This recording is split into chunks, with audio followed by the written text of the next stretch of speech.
Have you ever tried to break a bad habit only to find yourself falling back into it, like your brain is working against you? Or maybe you added a new habit to your routine, you were doing good for a week, but then you will find it hard to keep going? Breaking bad habit or adding a new habit in your routine feels impossible. But what if I tell you that it's actually not your fault? Your brain is literally wired to keep you stuck. But don't worry, today I'm going to show you how to rewire your brain with step by step. Applying this step will help you keep the good habits, and also this step will help you get rid of your bad habit. So if you're one of those people that is finding hard to keep the good habit, or also you're finding it hard to get rid of your bad habit, this video is made for you and you will find value watching this video. So this is a part 2 of our series on habits, and today, like I said, we're going step by step on how to finally break those bad habits for good. For this video, we will be using junk food as an example because I was once one person that was struggling to get rid of the junk food and eat healthier food. But so if you're someone that is struggling to get rid of junk food, you will find value in this video because we are using junk food as an example. But of course, you can replace junk food with any habits because I was able to use this same step to get rid of a lot of the bad habit. One of them being gossiping. I'm sure I just don't find value in gossiping. It's just low value.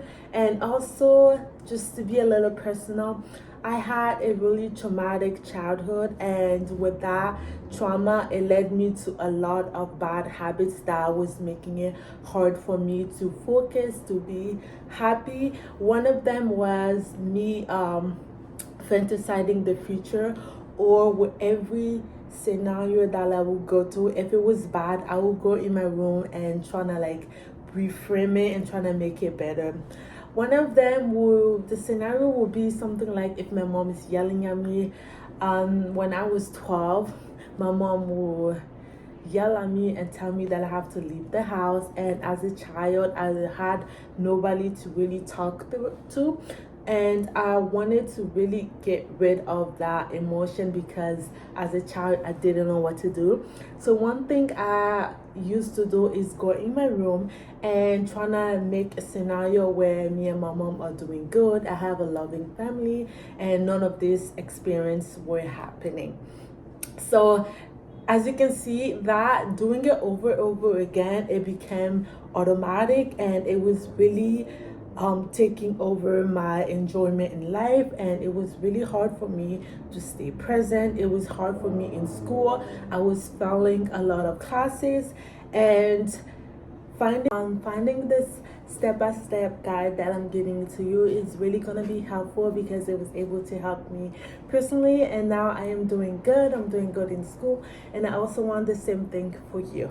So if you're one of those people, if you are struggling to get rid of your bad habit, or you're struggling to keep any good habit that you've added to your routine, this video is made for you, and you will really find value in watching this video until the end.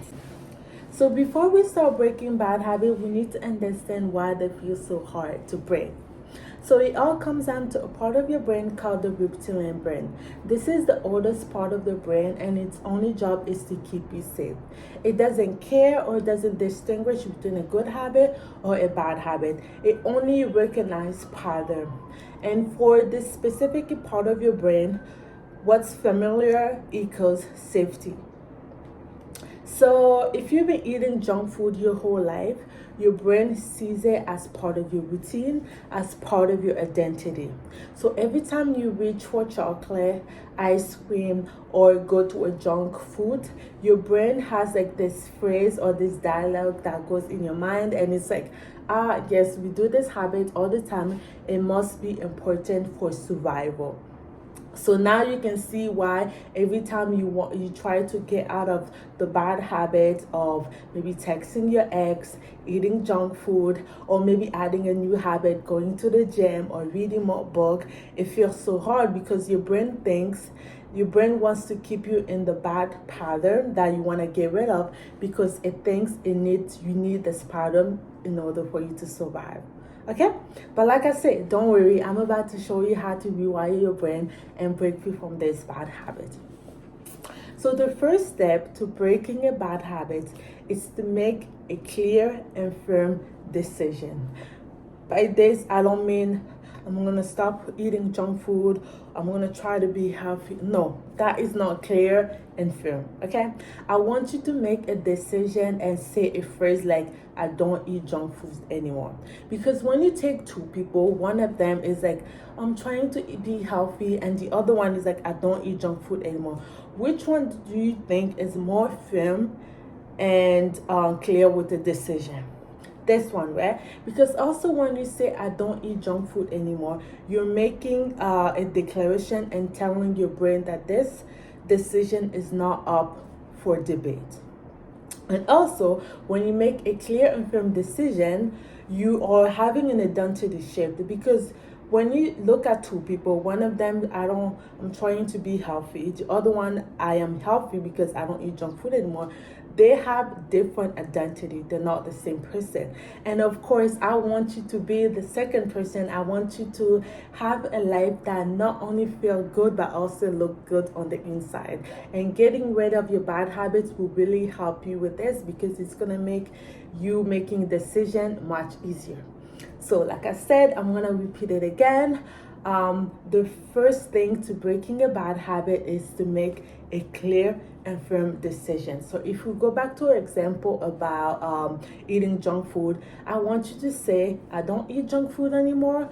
Or you can say, I'm following the 80 to 20% rule, meaning 80% of the time you're eating healthy, and then 20% of the time you can have some ice cream, especially when it's summer, just to not restrict yourself. Okay, so make a clear and firm decision. So now that we've made a clear and firm decision, this is what's gonna happen. So there's this little voice in your head, I'm sure you know of it. It's like, after, for example, if you had a really long day at work and you're going home and you know that you have no food at home, so your little voice would tell you, we really had a long day at work, why don't we go to McDonald's or get Subway or get Chipotle, because we had a long day, let's treat ourselves.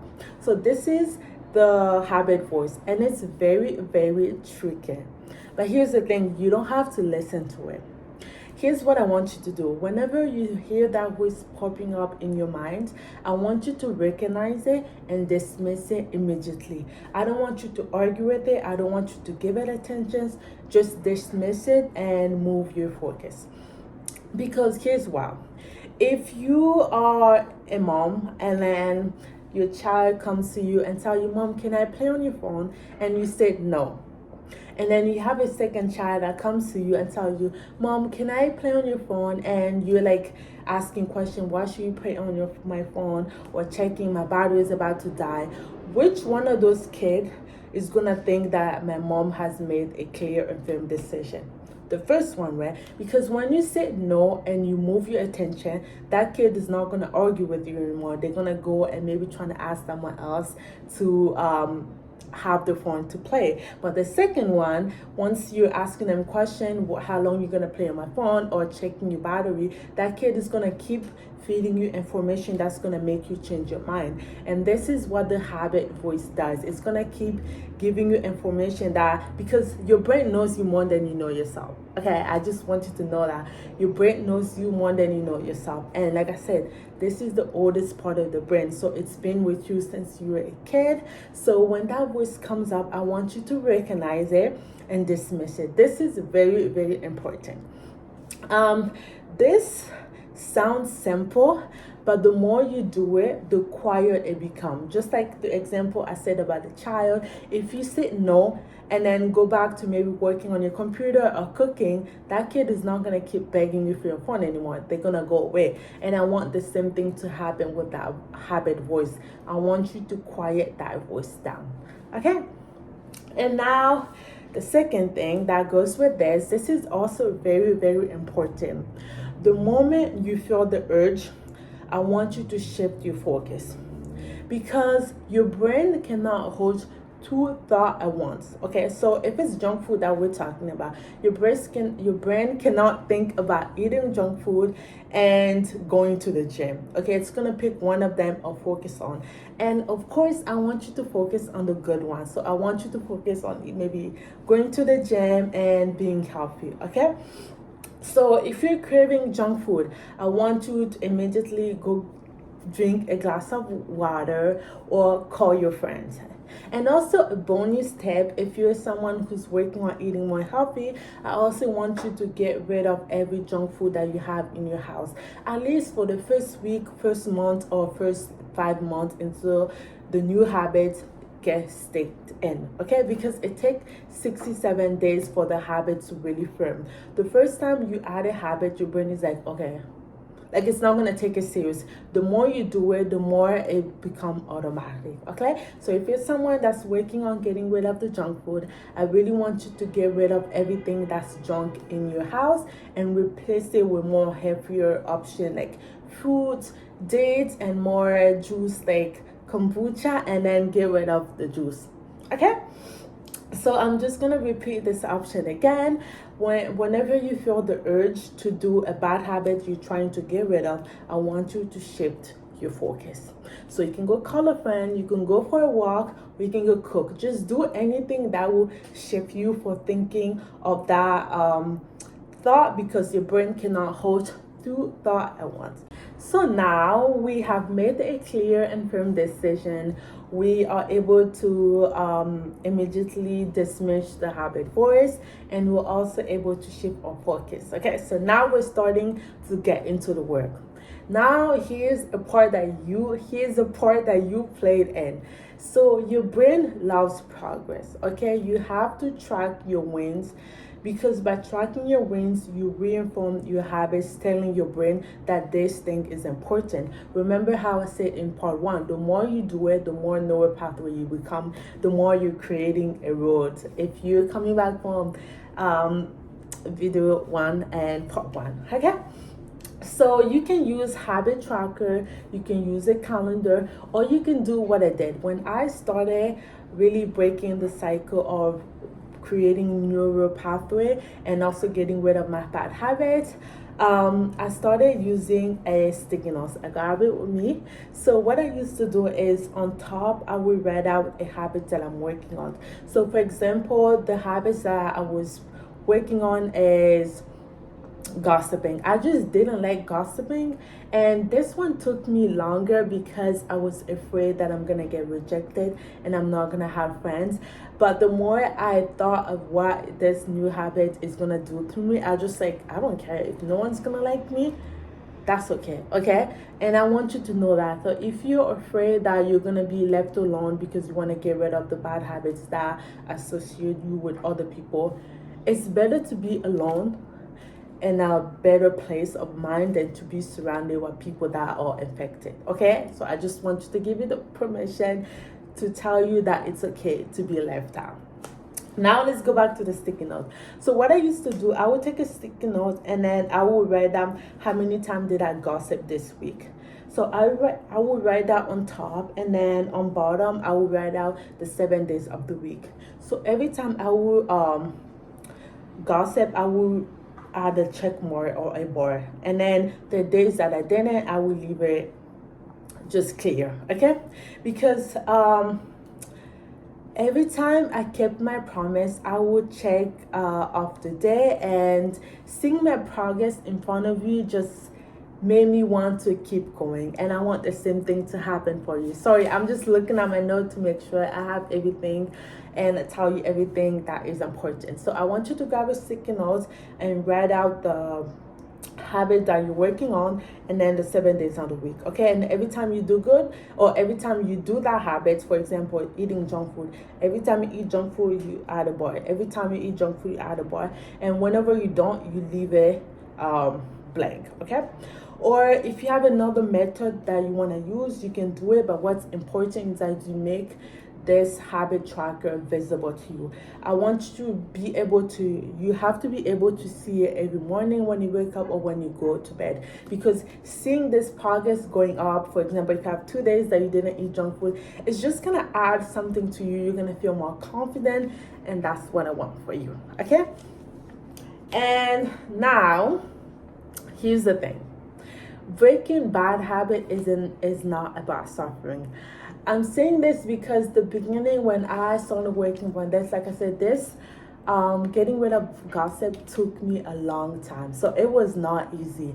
But whenever I would do good, if in a week I only gossiped 3 days ago, I rewarded myself. And I want you to do the same thing, because it's just, what's important is that you keep going. It's not how many times you do it, it's like you keep going. And whenever you do good, better than the week prior, you have to reward yourself. Okay, and you also have to reward yourself in a way that is not affecting your progress. Okay, so if it's junk food that you're working on, I don't want you to go and eat junk food. No, you can buy yourself flowers, go on a solo date, or even get your nails done, book a massage. Just do something that's gonna it's gonna teaches your brain that change feels good and not restrictive, and it's also gonna make yourself look good. Okay, so that's what I want for you. Okay, so now that we were rewarding yourself, here's the thing that I want you to know. Okay, breaking bad habit won't be perfect. Okay, I'm saying this because I don't want you to think just because you started doing this like the first week you're gonna be great. Maybe you are, and if you are, you deserve this. Okay, but if you're not and you're having a hard time keeping your promises, it doesn't matter. What really matters is that you keep going. Okay, because the end goal is important, yeah, but it's like the trust you have in yourself. The more you keep going, the more you're being patient with yourself and compassionate with yourself. That's what really matters. I'm saying this because your reptilian brain will do everything it can to bring you back to the bad pattern, because like I said, this part of the brain thinks that you need every habit that you have now for you to survive. And also, like I said, this part of the brain doesn't know that a habit is good or bad. It just knows that you need this habit to keep going. But you, of course, watching this video, clicking on this video, you know that you want to get rid of a specific habit because it's not good, and that's just what's important. So you might slip up, you might not do good for a week. What's matter is that you keep going. Okay, and one day you will wake up and you don't even do that bad habit anymore. Because me, I don't even gossip anymore. Whenever I'm around someone who's gossiping, I either move away, wait for them to finish talking, go on my phone, or just look bored. Like, I just don't like gossiping. It's just low value, and it's just not okay. Okay, so now you made it to the end of this video. I just want to say that I'm so proud of you. But before I let you go, I have 2 takeaways that I want you to take home or to take it with you. And takeaways are usually things that are really, really important, that ties everything together. And for this video, I only have 2. So after I give this to you, that's it. Okay.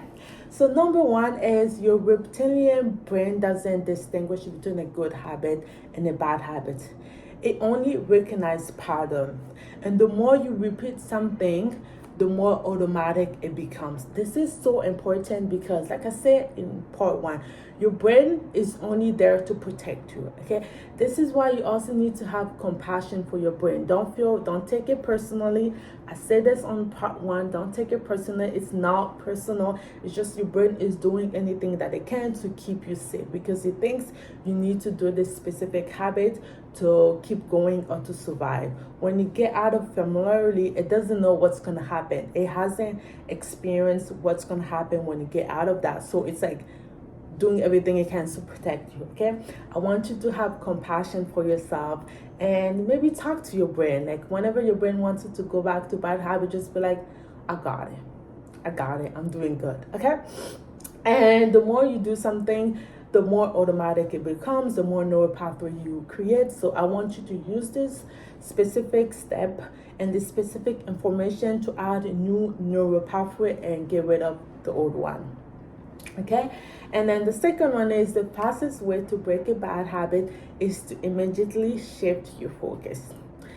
this is so important, because don't sit in the thought and don't give it attention. Just like the example we said about the child. Guys, I'm looking, thinking there's a child here. But the same thing that I said about the child. If you say that child to that child, no, you're not playing on my phone, the child is gonna go trying to look for someone else. But if you entertain the child, give it attention, it's gonna keep asking. It's gonna keep asking. And like I said, I want you to have a good life that feels good and looks good. And getting rid of your bad habits make your life feel good and better. Okay, so whenever an urge comes, I want you to move your attention and call a friend, or just change your attention to something else. Okay, and that's all for today. I really hope this video was helpful to you. And if you have any question regarding anything I said in video, just don't forget to leave a comment or